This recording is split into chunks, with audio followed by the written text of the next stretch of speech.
Sheikh Hasina determined যে তিনি দেশে আসবেন, এবং তিনি আরেকটা মানে ডিটারমিনেশন যেটা প্রকাশ করছেন সেটা হলো যে পলিটিক্যাল রাইভালকে উনি কিন্তু চ্যালেঞ্জ ছুড়ে দিয়েছেন। পলিটিক্যাল রাইভাল এখানে কে? পলিটিক্যাল রাইভাল এখানে কিন্তু আমার মানে যেটা মনে হলো যে উনি বিএনপিকে পলিটিক্যাল রাইভাল ঠিক মনে করছেন কিনা আমি জানি না, তবে উনি সরকারকে মনে করছেন, সরকার তো একটা ফ্যাসিলিটেট করা উচিত, কিন্তু পলিটিক্যাল রাইভাল বলতে আমার আমার যেটা মনে হচ্ছে যাদেরকে উনি তোয়াক্কা করছেন না, যাদেরকে উনি উড়িয়ে দিতে চান, সেটা হলো জামাত এবং এনসিপি, এগুলোকে উনি পাত্তাই দিচ্ছেন না। তবে শেখ হাসিনার এই বক্তব্যগুলো এবং তার এই উজ্জীবিত কথাবার্তা এবং তার হিউমারাস কথাবার্তা, এটা পার্টির আমি মনে করি পুরো নেটওয়ার্কের মধ্যে কিন্তু এটা একটা শক্তি অর্জন, তার প্রতিটা কথার মধ্যে কিন্তু শক্তি আছে। হাসির প্রতিটা যে রস করছেন এই সরকারকে নিয়ে যে উনি মস্করা করতেছেন, এটা কিন্তু তৃণমূল নেতাকর্মীর জন্য এক ধরনের একটা জীবনী শক্তির মতো। মেজর মুজাফফরের ঘটনাটা একটু পরে বলি আমি। এই জাস্ট শেখ হাসিনার কিছু বক্তব্য আছে যে আচ্ছা বক্তব্যগুলো আচ্ছা ইয়ে করাও দরকার। উনি সর্বশেষ কি বলেছেন আমার মনে হয় দর্শকরা সেটা শুনলেই ভালো হয়। আমার আমার ধারণা যে দর্শকরা যদি এটা প্লিজ। শোনেন এবং ওনারা যদি আহ, শেখ হাসিনা কি বলেছেন শোনেন আপনারা, যে শেখ হাসিনা দড়ি কাচি জেল ঠিক করতে বলছেন, শেখ হাসিনা বলছেন যে উনি কেয়ার করেন না, উনি আসবেনই ওনারে। এখন উনি বরং বাংলাদেশ প্রশাসনের মস্করা করছেন, উনি অনেক মানে ইয়ে করছেন আর কি, টিটকারি করছেন, মস্করা করছেন। তো সেটা সেটা একটু আমার মনে হয় আপনার দর্শকরা একটু শুনে নিন, প্লিজ তারপরে প্লিজ। শোনার পরে তারপরে আমরা মেজর মুজাফফরের এখানে যাই। ইনশাল্লাহ দেশে ফিরে আসবো। দড়ি কাছে জেল জুলুম কি কি লাগবে সব রেডি করে ফেলেন, কোনো অসুবিধা নাই। আমি চ্যালেঞ্জ হিসেবে দিচ্ছি, আমি যাবো, দেন পারবো, কোনো অসুবিধা কি বলে তো কোনো না হয় গুলি খেয়ে মরবো, না হয় ফাঁসিতে মরবো, মরতে তো একদিন হবে, না এমনি মরে যাব, কিন্তু দেশের মানুষের কল্যাণে আমি যাব, এটা হলো বাস্তব কথা। শুনলাম আমাকে চিফ প্রসিকিউটর বলে দিল যে 5 তারিখে, বলে 5ই জুলাই, যে আমাকে দেশে ফিরতে হবে।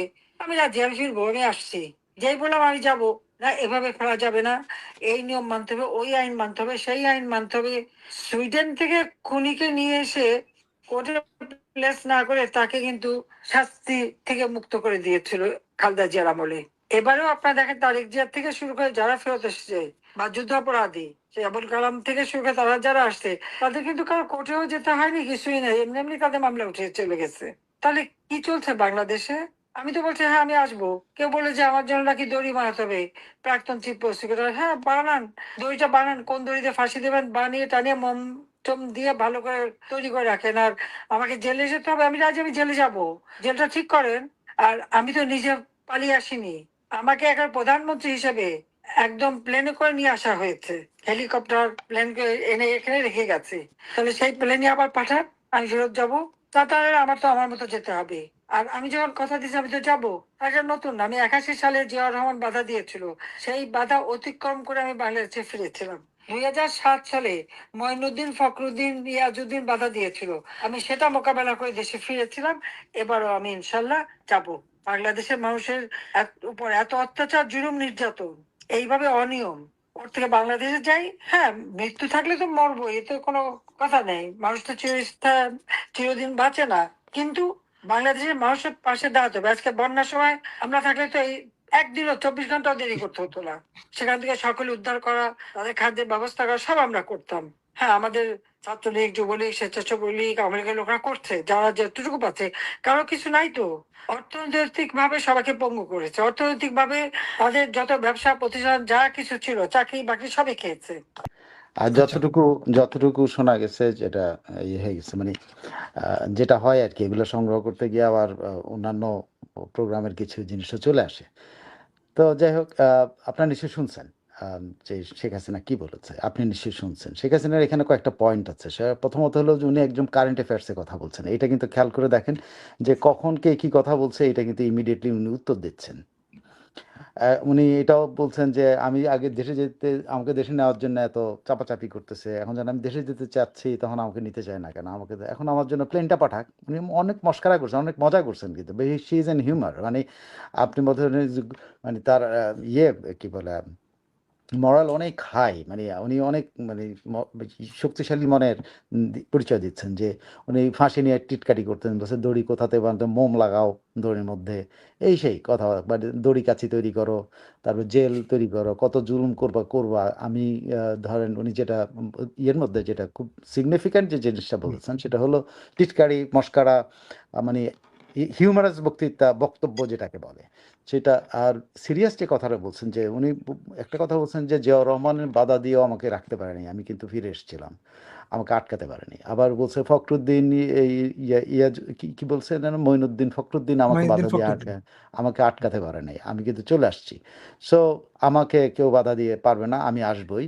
এবং উনি যেটা বলছেন যে তোমরা তৈরি হও, তোমরা আমাকে কি কি জুলুম করবা সেটার জন্য তৈরি হও নিজেদেরকে।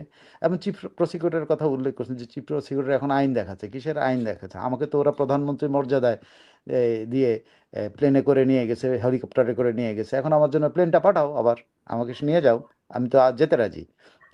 এখন এই এই যে কঠিন মনোবল, এটা কোথা থেকে আসছে? এটা আমার ধারণা, আহ, আমার ধারণা শেখ হাসিনা ডিটারমাইন্ড যে তিনি দেশে আসবেন, এবং তিনি আরেকটা মানে ডিটারমিনেশন যেটা প্রকাশ করছেন সেটা হলো যে পলিটিক্যাল রাইভালকে উনি কিন্তু চ্যালেঞ্জ ছুড়ে দিয়েছেন। পলিটিক্যাল রাইভাল এখানে কে?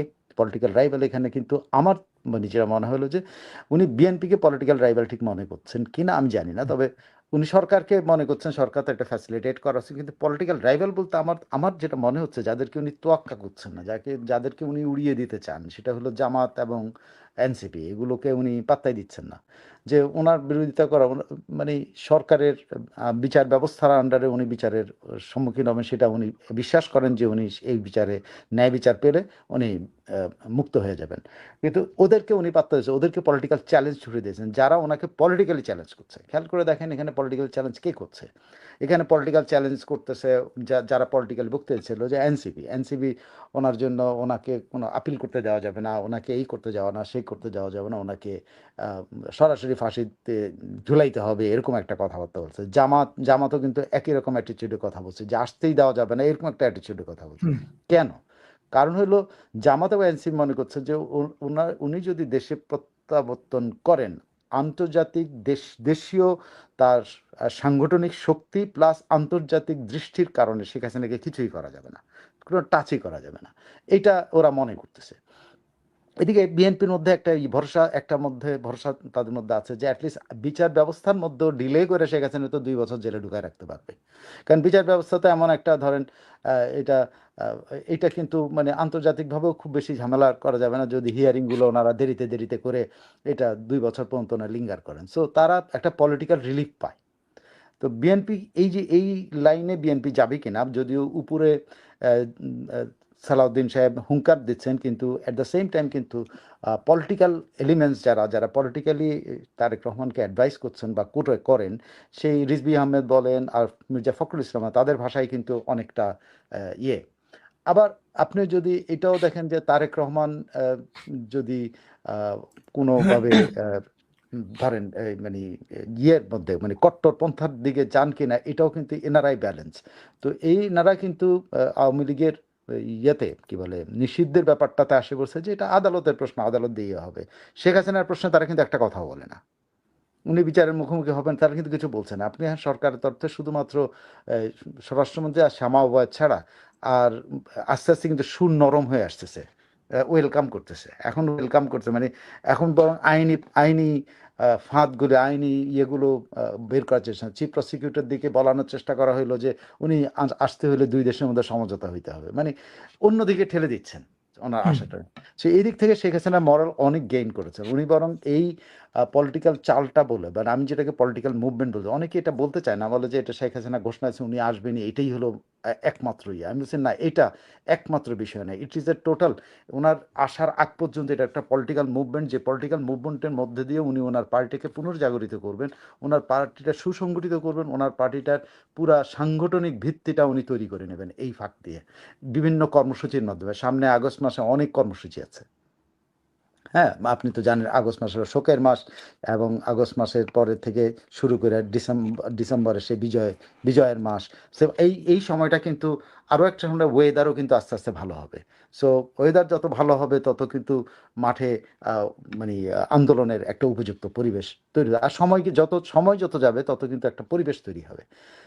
সেক্ষেত্রে এটা একটা মুভমেন্ট আমার কাছে মনে হয়েছে, মানে ওনার রাজনৈতিক ভাবমূর্তিকে আহ, মানে আগের জায়গায় নিয়ে আসা, যেটা যেটা ধরেন জঙ্গিরা করেছিল, নষ্ট করেছিল, সেইটাকে রিপেয়ার করা, ওনার দলের মধ্যে শক্তিটাকে আবার ফিরে আনা, দলের মনোবল ফিরিয়ে আনা, দলের সাংগঠনিক শক্তি ফিরিয়ে আনা, দলের মধ্যে যে চেইন অফ কমান্ড সেটা প্রতিষ্ঠা করা, এবং ওনার এখানে যে একক নেতৃত্ব প্রতিষ্ঠিত হবে, এইখান থেকেই কিন্তু একক নেতৃত্বটা ফাইনালি প্রতিষ্ঠিত হবে। কারণ এই সময়কালের মধ্যেই কিন্তু দেখবেন যে দলের মধ্যে ইরিটেশন হবে, দলের মধ্যে ইরিটেশন হয়, যেটা উনি আসার পরে কিন্তু হয়তো ইরিটেশনটা বাড়বে, কিন্তু ততদিনে কিন্তু ওনার শক্তিটা, মানে ওনার দলের সাংগঠনিক শক্তিটা কিন্তু দাঁড়াবে, তৃণমূল দাঁড়িয়ে যাবে। কারণ তৃণমূল একটা মুভমেন্টের মধ্যে দিয়ে কিন্তু আস্তে আস্তে তারা কিন্তু অনেক কষ্ট সহ্য করেছে, অনেক কষ্টের মধ্যে দিয়ে তারা নির্যাতিত হইতে হইতে তারা একটা সহ্য শক্তি কিন্তু অর্জন করেছে। এই সহ্য শক্তি অর্জন করাটা কিন্তু বড় বড় ব্যাপার। আপনার যে কোনো কিছুতে কিন্তু, যে কোনো মুভমেন্ট তৈরি করতে হলে আপনাকে প্রথমে একটা বল না, আপনি একটা রুটি ভাজতে হলে তাওয়া আগে গরম করতে হয়।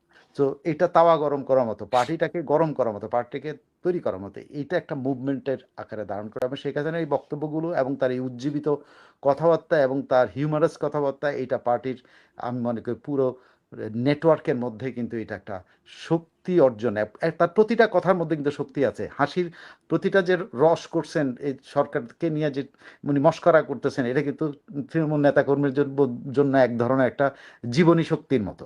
So it is her movement. আমার যেটা মনে হয় সেই মুভমেন্টে এখন পর্যন্ত ওনার কথাবার্তায় she is doing well. Thank you.